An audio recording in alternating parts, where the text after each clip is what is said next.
Now, I consider that I myself am a successful man in business. I hate business. I hate everything to do with it, accounting, figuring, adding up numbers, because they're all arid. They don't smell of anything. Sometimes there's an interesting smell to the ink on a checkbook. But by and large, all this figuring is a completely colorless occupation. And I don't like it. So I have to hand it over to accountants and lawyers and people who seem to like it. But I don't know whether they really do. The essential principle of business, of occupation in the world, is this: figure out some way in which you get paid for playing.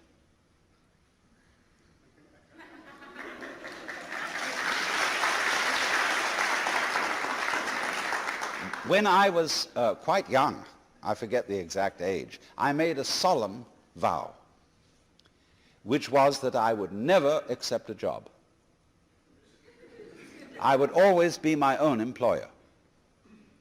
And curiously, there are very few roles in life which provide this possibility. The successful artist, writer, and sometimes musician, sometimes the independent consultant, can occupy this role. I mean, he may be a scientific consultant.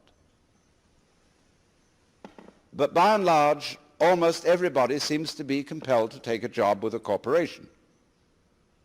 It's very difficult indeed these days to run a small business where you're your own boss, because you have to employ an enormous staff of people to keep track of the paperwork. I know a person, for example, who has a farm where he raises avocados.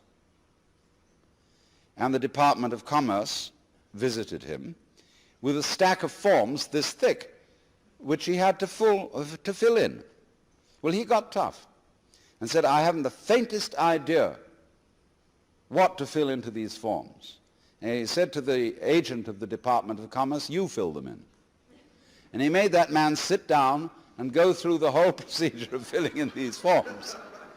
Because he said, I don't have the time. I'm raising avocados. That's my business. And as to all this paperwork, well, to hell with it. And the same situation prevails not only in business, but also in the university and in the hospital.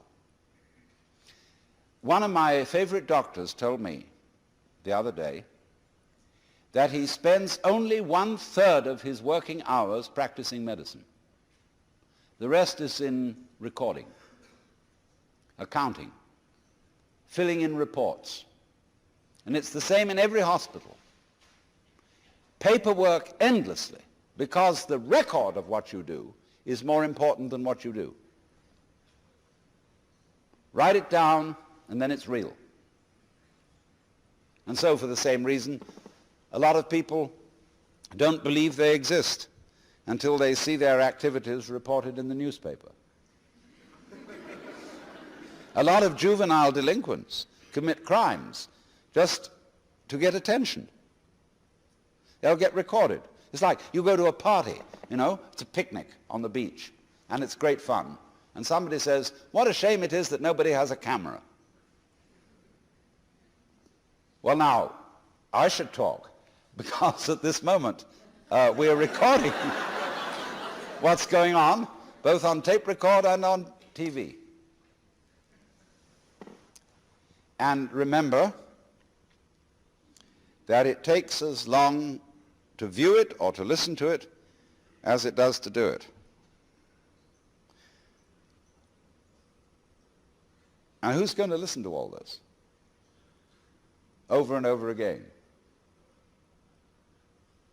So there's something fundamentally wrong here, and which the businessman of all people needs to understand.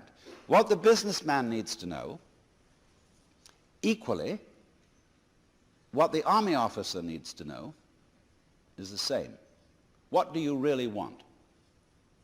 I have proposed that there'd be an entirely new kind of college entrance examination in which instead of answering a lot of silly questions, you write for about 20 pages on your idea of paradise. It can be any kind of paradise you want. It can be very spiritual, it can be very sensuous. But spell it out. What do you want to happen in life? And then you will hand this thesis in to an assigned tutor on the faculty. And he'll read it over and examine you closely as to whether this is what you really want. Do you realize, for example, what goes with the things you say you desire? I mean, for example, you want to marry a certain kind of beautiful woman, and you specify in your paper the characteristics she should have.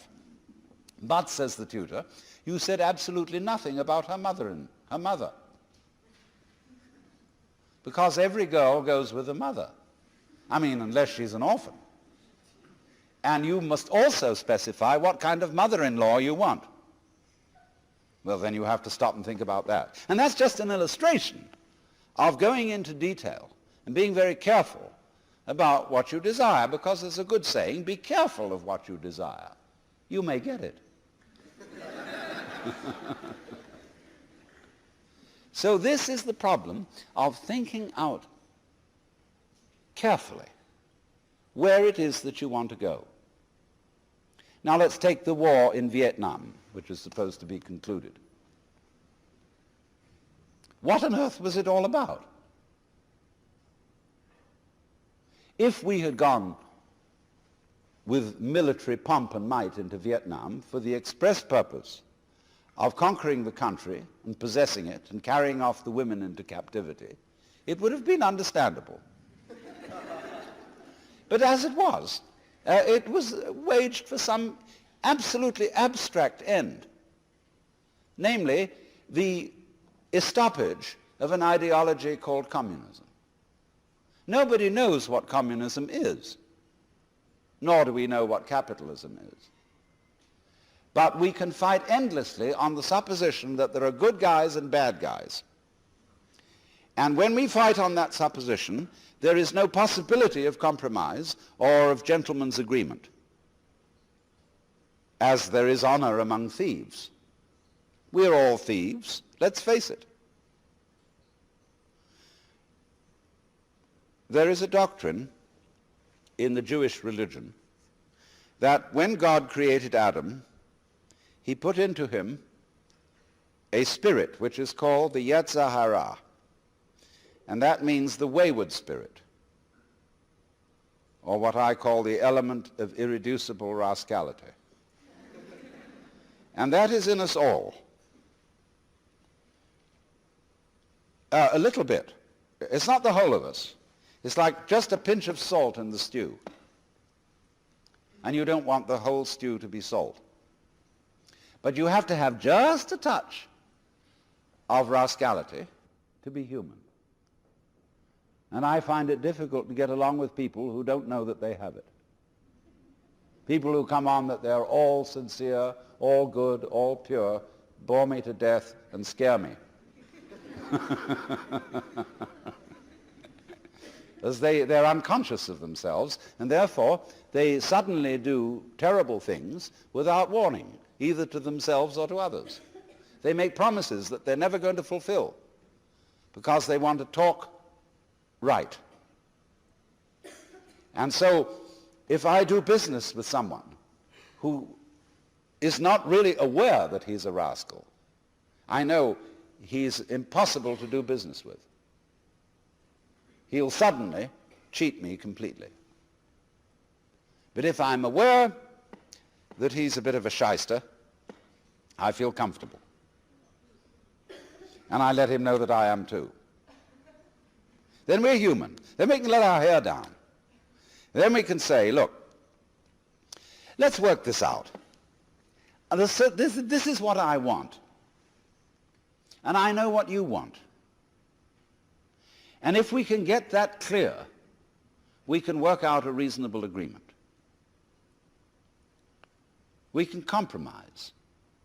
We have a little play of give and take. But if you don't have that, you're absolutely snarled. Now look at it this way. You can't operate business nowadays without a whole team of lawyers. And what is the function of lawyers? They're to write down the rules of the game so that we have what is called the rule of law. A lot of people talk today about law and order and how it's got to be upheld. Now, what does that actually mean? It means that all organizations, business corporations, bureaucratic government corporations, even churches, are going by the book. They are operating according to a manual. And in many corporations, individuals have constantly to consult some sort of manual to know what they should do, instead of using their own good sense. This doesn't work. It means that an organization is entirely different from an organism. You, each one of you, are an organism. A very, very complicated organism, which your nervous system facilitates, let's use that nasty word. And you don't know how you do it. You couldn't begin to describe how your nervous system works. And even neurologists don't know how it works. And yet it works reasonably well. Because your brain can handle an unknown number of variables. A variable is any identifiable process, such as breathing, such as the circulation of the blood, such as the secretions of the glands, such as the digestive system, and so on and so on. Now, you operate those all day without knowing how you do it. There's no book of rules according to which you do this. So in the same way, if a corporation is to be a true organism as distinct from an organization, it must be based on the principle of mutual trust and not on law. Because if you can't trust other people, you cannot have a community, not even a corporation.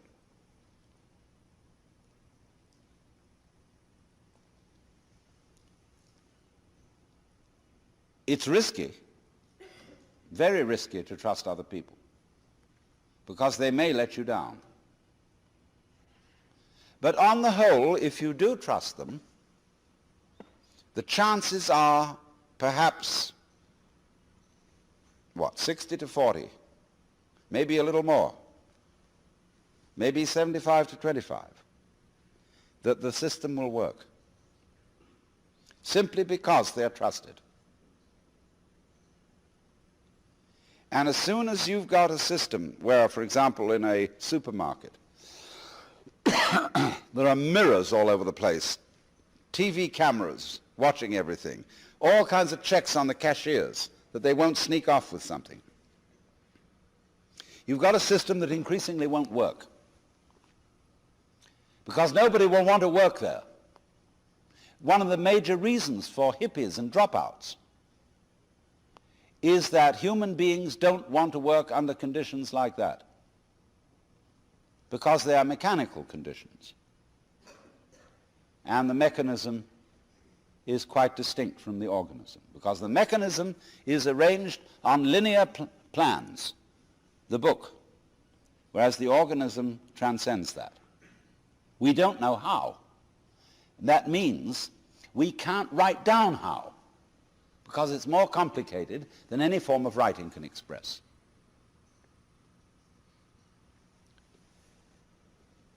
Now, the computer speeds up linear calculation to a terrific extent, but it still comes nowhere near the capacity of the human brain.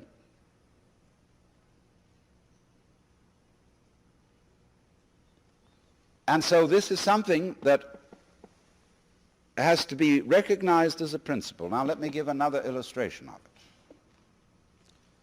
Every corporation employs a number of people in research. Let's take IBM. They have a huge center down near San Jose where they have a research staff. And one of the first things they had to recognize is that you can't put creative research people under the clock. You've got to trust creative research people to fool around, to sit about, drink coffee or maybe whiskey, and scratch their heads and look at blackboards and play. And then suddenly, zingo, some interesting result will occur. But if you make them punch clocks, and if you say these are the things that you've got to discover, it won't work.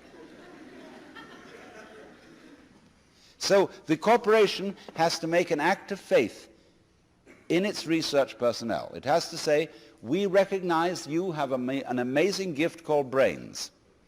We don't know what these are, but it seems that in the past you've been fruitful. And so we're going to employ you to do your thing, whatever that happens to be. And we'll make an act of faith in you.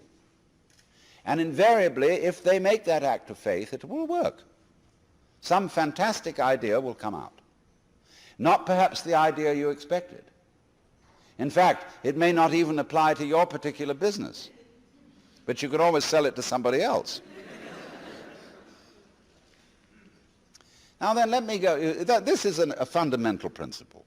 There cannot be community, there cannot be cooperation, and therefore there cannot be commerce, which really, broken down, means being merciful to each other. There cannot be commerce without mutual trust. I mean, there are even insurance companies called mutual trust. But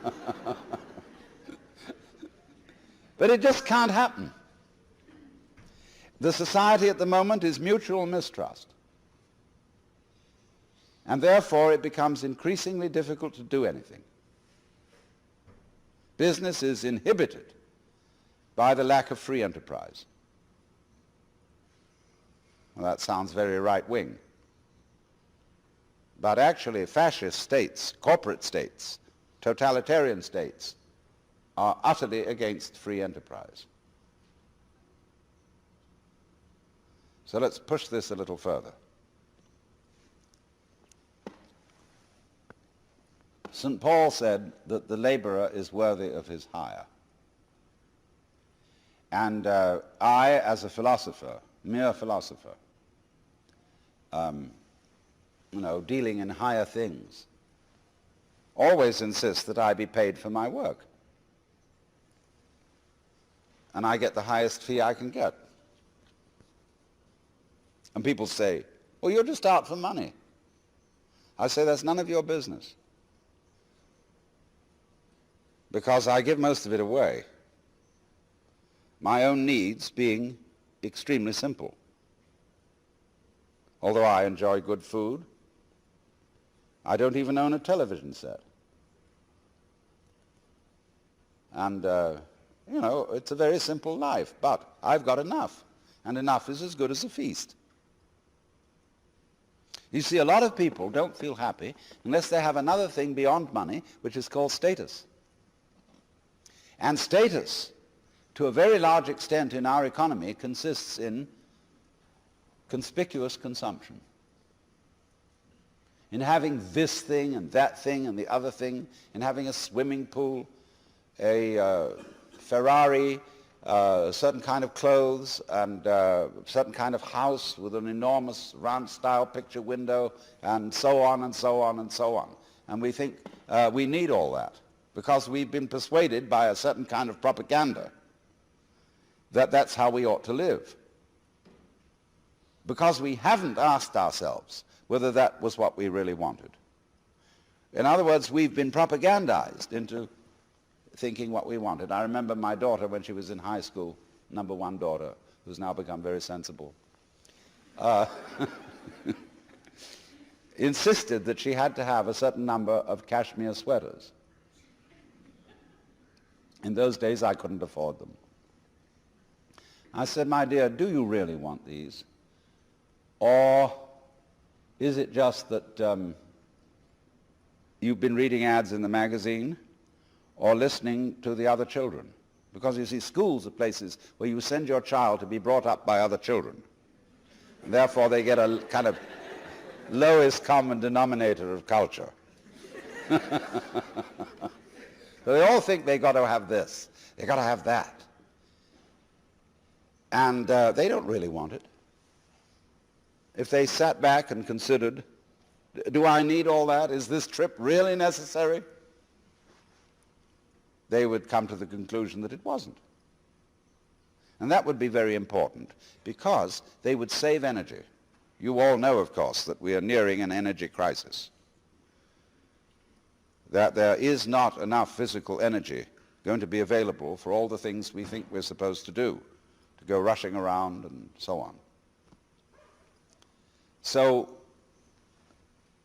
we need to take towards commerce a more relaxed attitude.